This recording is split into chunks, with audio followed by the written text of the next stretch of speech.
আফগান বোলারদের সামনে অসহায় আত্মসমর্পণ টাইগার ব্যাটারদের।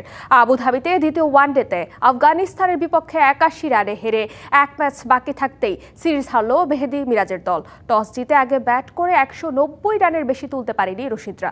জবাবে বাংলাদেশ অল আউট হয়ে যায় ১০৯ রানে। আফগানদের বিপক্ষে বাংলাদেশের সিরিজ বাঁচানোর লড়াই শুরুটাও হয়েছিল দুর্দান্ত। টাইগার বোলারদের তোপের মুখে বেসামাল আফগান ব্যাটাররা। তানজিম সাকিবের ব্রেক থ্রুতে ১১ রানে প্যাভিলিয়নে গুরবাজ।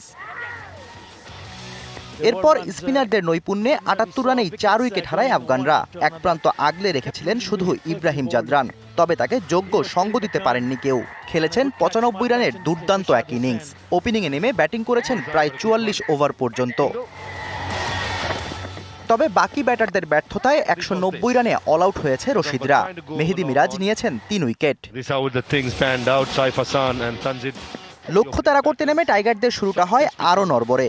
বাজে শট খেলে ডাক মেরে সাজঘরে হেঁটেছেন জুনিয়র তামিম। এরপর শান্ত হয়েছেন ব্যর্থ। সাইফ ভালো শুরু করেও ২২ রানের বেশি করতে পারেননি। আর মিরাজ ওমর জায়ের বলে ফেরেন এলবি হয়ে। ৫০ রানে নেই ৪ উইকেট। রশিদের বল যেন গোলক ধাঁধা টাইগার ব্যাটারদের সামনে।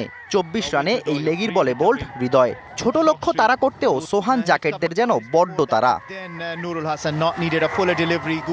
ব্যাটিং অ্যাপ্রোচ কতটা খারাপ হতে পারে তার সবটাই দেখিয়েছে বাংলাদেশ ব্যাটাররা। শেষ পর্যন্ত টাইগাররা অল আউট ১০৯ রানে। সিরিজ হারের লজ্জা নিয়ে মাঠ ছেড়েছে মিরাজের দল। Shahriar Hossain, DBC news desk.